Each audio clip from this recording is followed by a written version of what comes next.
నిర్గమకాండం 14వ అధ్యాయం 13వ వాక్యాన్ని మనం చదువుకుందాం.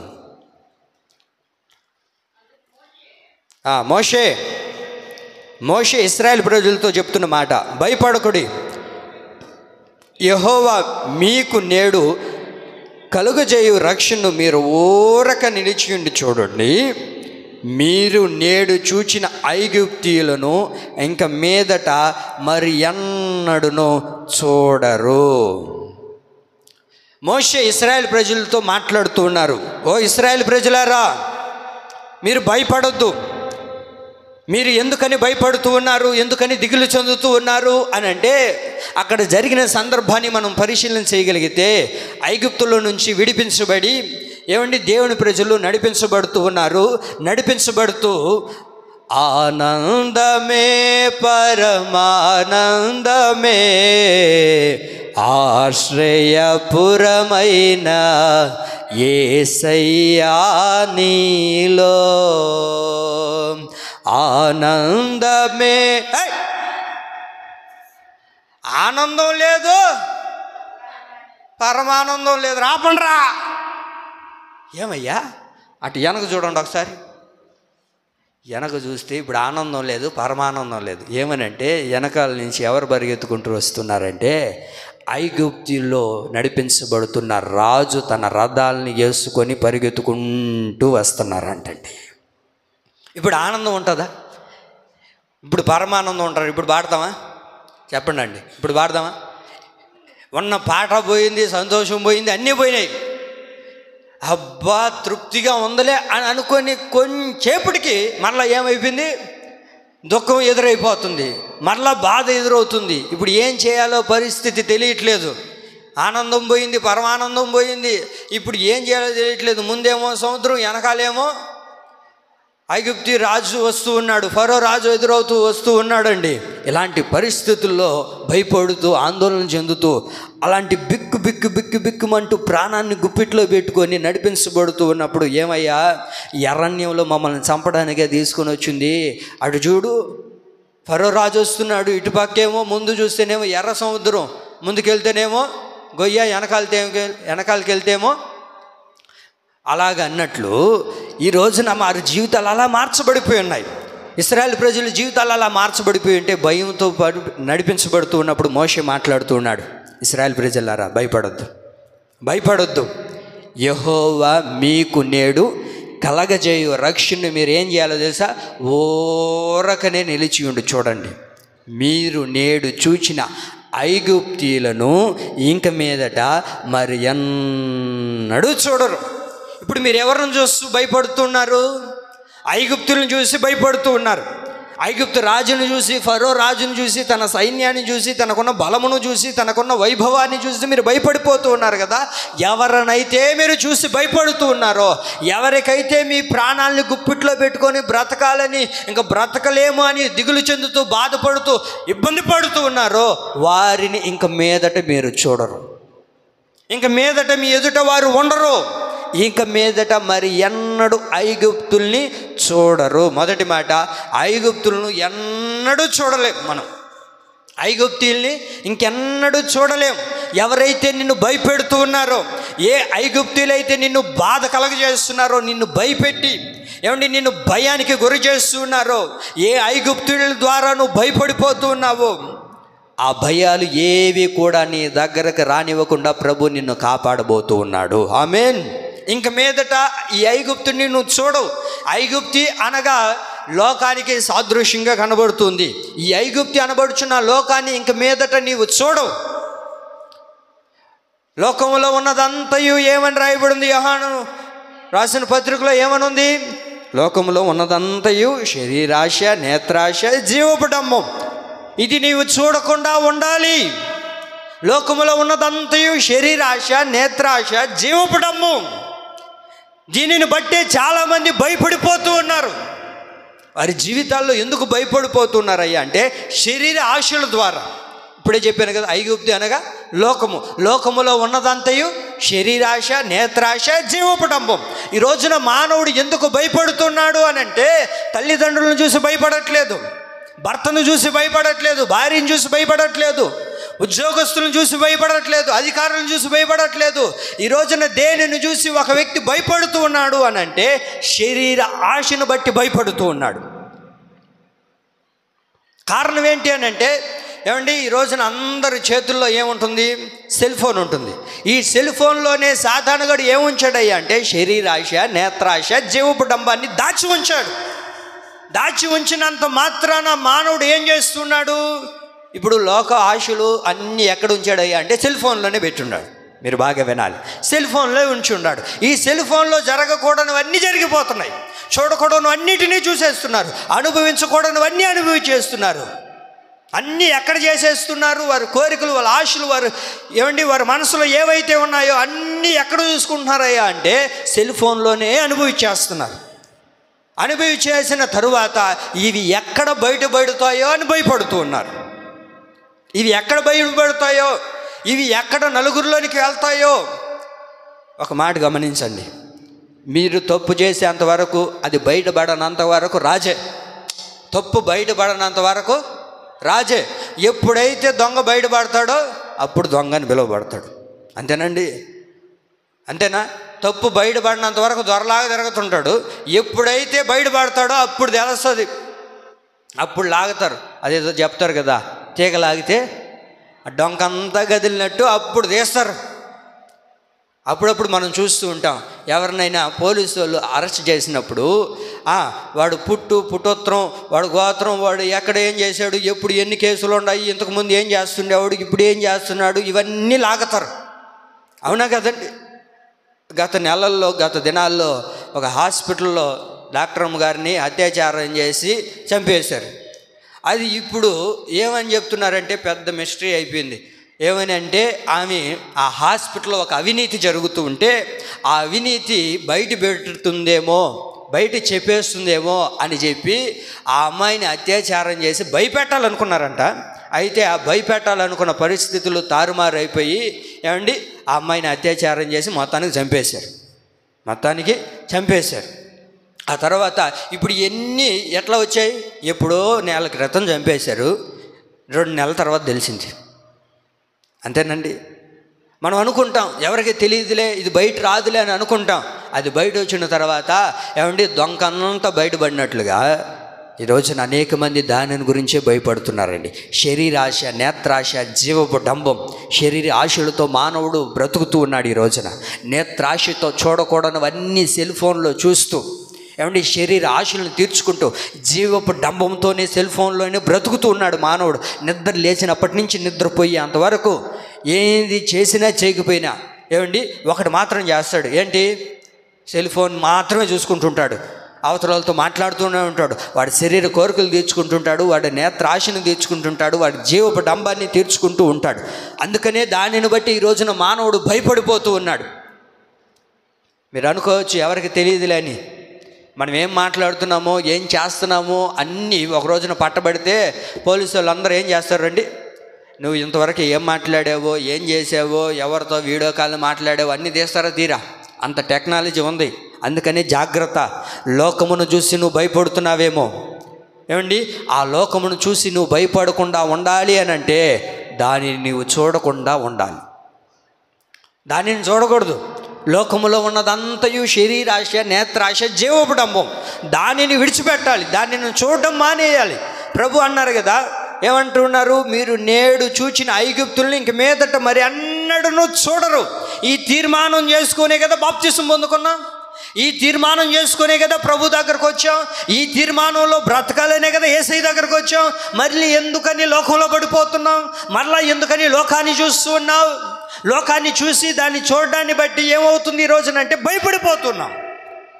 దాన్ని చూడడాన్ని బట్టి బ్రతుకులో భయ ఆందోళనతో నడిపించబడుతున్నాం. కనుకనే మీరు ఇదివరకు చూసిన ఐగుప్తులు మరి అన్నడును చూడరు అని అన్నప్పుడు దాన్ని చూడకుండా మనం భయపడకుండా మన జీవితాల్లో బ్రతకాలి అని అంటే ఇప్పుడు ఏం చేయాలి అని అంటే ఆ పై వాక్యాల్లో ఏమని రాయబడి ఉంది? ఆ పైన ఏం రాయబడి ఉంది? 14లో మోషే భయపడకుడి, యెహోవా మీకు నేడు కలగజేయు రక్షణను ఓరక నిలిచి ఉండి చూడండి. దేవుడు నీకు ఒక రక్షణ కలగజేస్తున్నాడే, ఆ రక్షణ మాత్రమే చూడండి.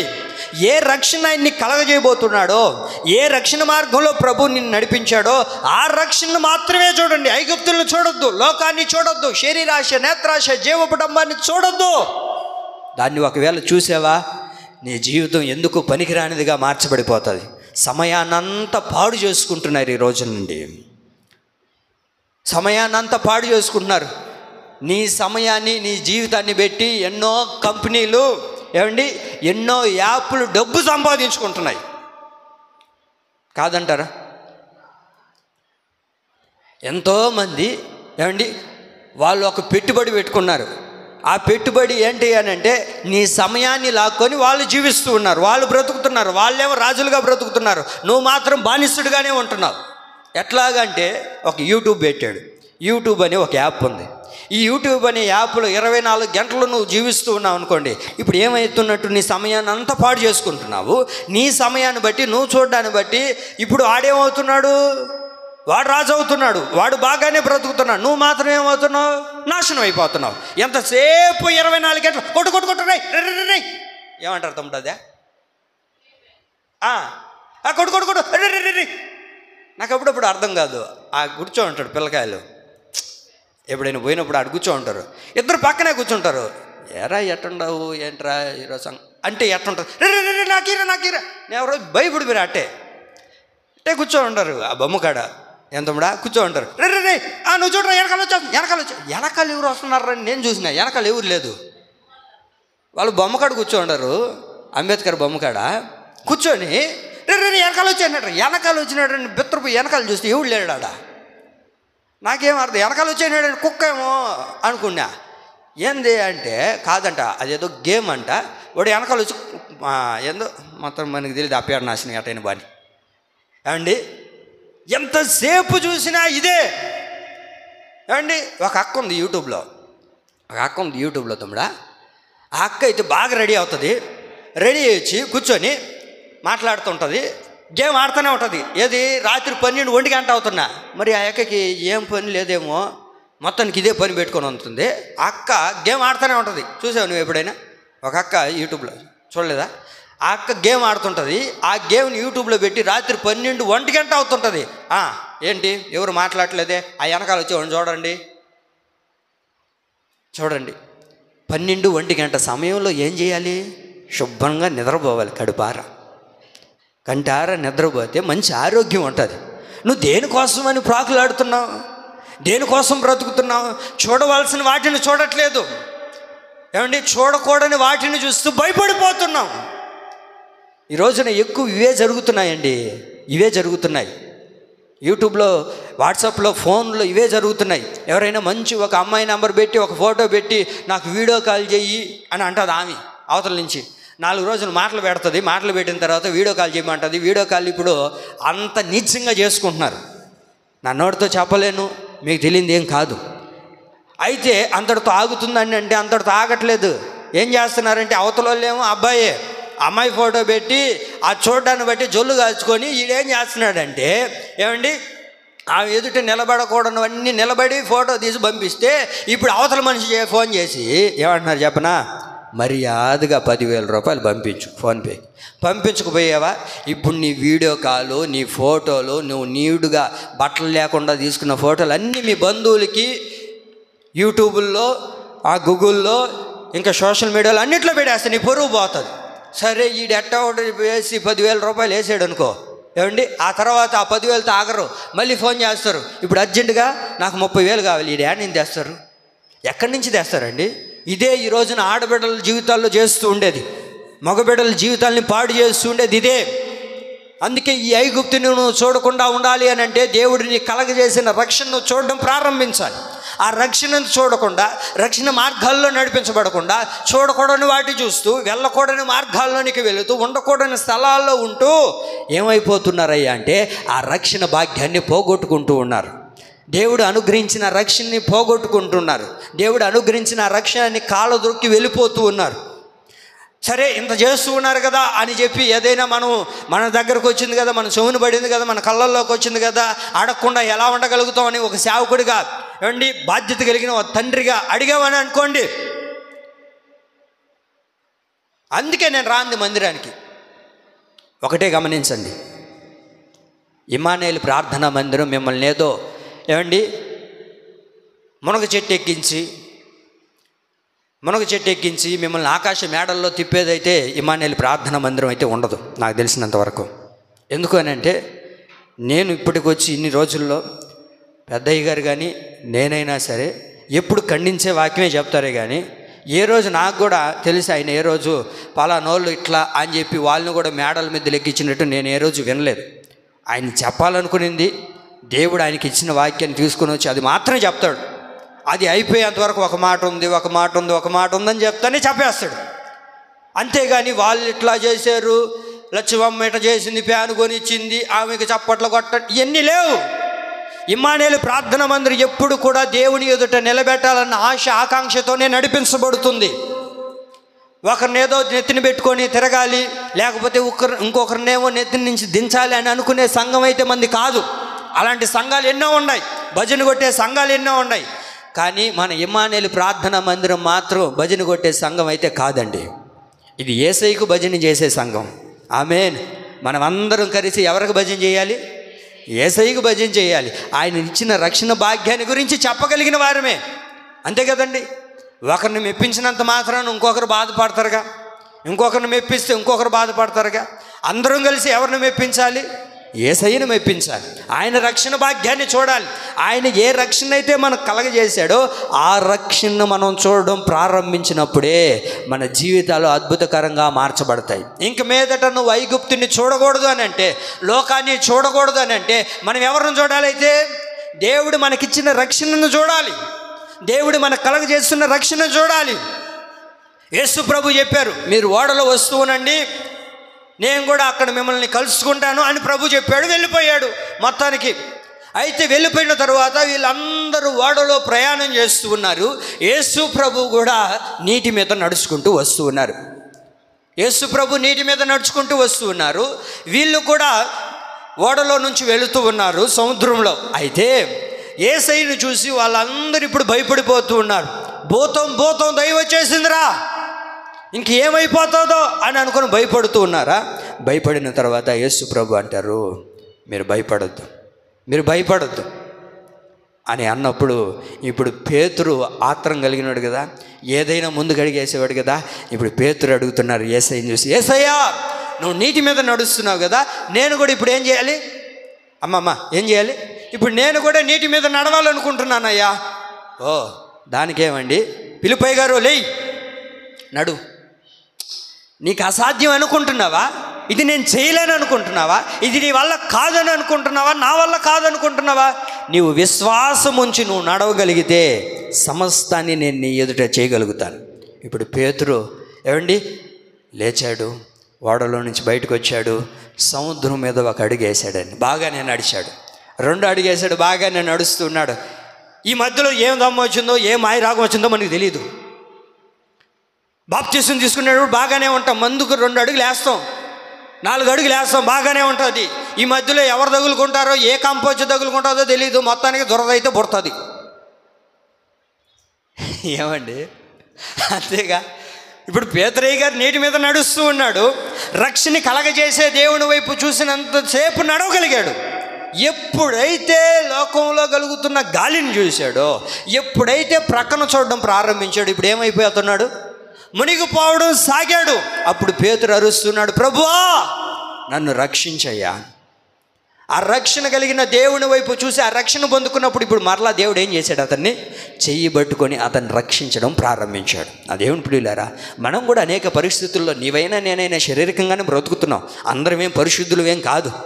ఆ పరిశుద్ధత కొరకు ప్రాకులాడుతున్నాం, అంతే కదండి. అందరమేమి పరిశుద్ధులమేం కాదు, పరిశుద్ధత కొరకే ప్రాకులాడుతున్నాం. ఈ పరిశుద్ధత కొరకు మనం జీవించేటప్పుడు కొన్ని పరిస్థితుల్లో ఒడిదుడుకులు వస్తాయి, ఇబ్బందులు అనేటివి కలుగుతాయి. అంత మాత్రాన అక్కడే నిలబడిపోకూడదు, అక్కడే ఉండిపోకూడదు. ప్రభువుని అడగాలి, ప్రభువా నేనేదో నా విధేయతను బట్టో, లేకపోతే నా ఆలోచన తీరును బట్టో ఏదో చేసేసాను ప్రభువా, దయతో నన్ను క్షమించు, లోకాన్ని చూడకూడదని వాక్యం సెలవిస్తుంది. కానీ చూసేసానయ్యా, దయతో నన్ను రక్షించు అని రక్షణ కలగజేసే దేవుని వైపు నువ్వు చూడగలిగితే దేవుడు నిన్ను నన్ను ఖచ్చితంగా రక్షించడం ప్రారంభిస్తాడు. ఆమేన్. ఎందుకనంటే వాక్యం ఏమంటుంది? నశించు దానిని వెతకి రక్షించడానికి యేసయ్య వచ్చింది. నువ్వు నశించిపోతున్నావని, నువ్వు పాపంలో ఉన్నావని, నువ్వు శాపంలో ఉన్నావని, నువ్వు ఇబ్బందుల్లో ఉన్నావని, నువ్వు రోత బ్రతుకులో మునిగిపోతున్నావని, నువ్వు ఎక్కడైనా చావు, నాకు సంబంధం లేదని ఊరకనే వెళ్ళిపోయే దేవుడు కాదు ఈయన. ఈయన ఎవరయ్యా అంటే నశించుచూ ఉన్న వారిని వెదకి రక్షించడానికి యేసయ్య వచ్చింది కదా. నశించుచున్న వాడిని నువ్వు ఎక్కడైనా పోరా, నేను నిన్నేం అడగను, నేను నిన్నేం పట్టించుకోను, నాకు అందరూ పరిశుద్ధులే కావాలంటే భూమి మీద ఎవడు పరిశుద్ధుడు లేడండి. పరిశుద్ధుడు ఒక్కడే, ఆయన పేరే నజరేయుడైన యేసు. ఆ పరిశుద్ధుడే వచ్చి మనల్ని ఏం చేయాలా? రక్షించాలి. మనం అందరూ నశించిపోతున్న మనల్ని దేవుడు ఏం చేస్తున్నాడు? రక్షిస్తూ ఉన్నాడు. మన పరిస్థితుల్లో మనం కూడా అప్పుడప్పుడు చేస్తాం తప్పిదాలు, అంత మాత్రాన అక్కడే నిలిచిపోకూడదు. ఏమండి, తప్పిదాలు చేసేటప్పుడు అక్కడే నిలిచిపోకూడదు. అక్కడ నుంచి నువ్వు బయటికి రావడం ప్రారంభించాలి. ఇప్పుడు మనం విన్నదే, తండ్రికి 2 కుమారులు ఉన్నారు. 2 కుమారుల్లో చిన్న కుమారుడు వెళ్ళిపోయాడు, పెద్ద కుమారుడు ఇంట్లోనే ఉన్నాడు. ఇంట్లో ఉన్నాడు అని చెప్పి పెద్ద కుమారుడు ఇంట్లో ఉన్నాడు, చిన్న కుమారుడేమో తండ్రిని విడిచిపెట్టి వెళ్ళిపోయాడు. మీరు వినాలి బాగా. చిన్న కుమారుడు ఏం చేశాడు? తండ్రిని విడిచిపెట్టి వెళ్ళిపోయాడు. వెళ్ళిపోయినంత మాత్రాన కొడుకు కాకుండా పోతాడా? అమ్మా, కొడుకు కాకుండా పోతాడా? నేను ఓడితే అనొచ్చు, ఓడికి నాకు సంబంధం లేవు, వాళ్ళకి మాకు రేవులు లేవు, వాళ్ళకి మాకు ఏమి లేవు, అన్నీ తెంచేసుకున్నాం అని అంటే సరిపోతుందా? నీ నోడుతో అంటావేమో కానీ ఆ బంధం అనేది ఎప్పటికీ అట్లాగే ఉంటుంది. మీరు బాగా వినాలి. సహవాసం దూరం అయింది కానీ చిన్న కుమారుడికి బంధం మాత్రం అలాగే ఉంది. ఏమండి, బంధం మాత్రం అలాగే ఉంది కానీ సహవాసం ఏమైపోయింది? దూరమైంది. ఎందుకు దూరమైంది? వాడు ఆలోచన తీరు బాగలేదు. వాడు లోకాన్ని చూశాడు, లోక ఆశలను చూశాడు, శరీరాశ, నేత్రాశ, జీవపుటంతో వాటిని చూసి వెళ్ళాడు. సహవాసానికి దూరం అయ్యాడు కానీ బంధానికి దూరం అయిపోలేదు. ఎందుకంటే ఆ బంధం ఎప్పుడు ఉంటుంది. అందుకనే ఆ పందుల దగ్గర కూర్చొని, ఏమండి ఇవన్నీ వద్దనుకున్నాడు, మరలా బుద్ధి తెచ్చుకున్నాడు. ఈ బ్రతికే రోత బ్రతికిరా, శరీరాశ, నేత్రాశ, జీవపుటం అంతా వేస్ట్. దీన్ని చూసి భయపడమే కానీ, దీన్ని చూసి ఇబ్బంది పడడమే కానీ ఎక్కడ నా బండారం అంతా బయటపడుతుందని తెలుసుకున్నాడు, బాధపడ్డాడు, దుఃఖించాడు. ఇప్పుడు బైబిల్లో రాయబడిన మాట ఏంటంటే వాడు లేచి అని రాయబడింది. ఏమండి, వాడు లేచి అని రాయబడింది. అంటే ఆ రోత బ్రతుకులో నుంచి, లోకంలో నుంచి, శరీర ఆశలో నుంచి, జీవపు డమ్ములో నుంచి, ఐగుప్తులో నుంచి లేచాడు. ఇప్పుడు లేచి సహవాసం కొరకు పరుగులెత్తుకుతూ ఉన్నాడు. పరుగులెత్తుతూ ఉంటే తండ్రి చూసి వాడిని కౌగిలించుకున్నాడండి. ఆ రక్షణ భాగ్యాన్ని మరలా కలగజేశాడు దేవుడు. మన జీవితంలో కూడా మనం ఒక చిన్న తప్పు చేసినప్పుడు బంధం అనేది అట్లాగే ఉంటుంది. మీరు వినాలి బాగా. దేవునితో ఉన్న బంధం అనేది అలాగే ఉంటుంది కానీ సహవాసం అనేది దూరం అవుతుంది.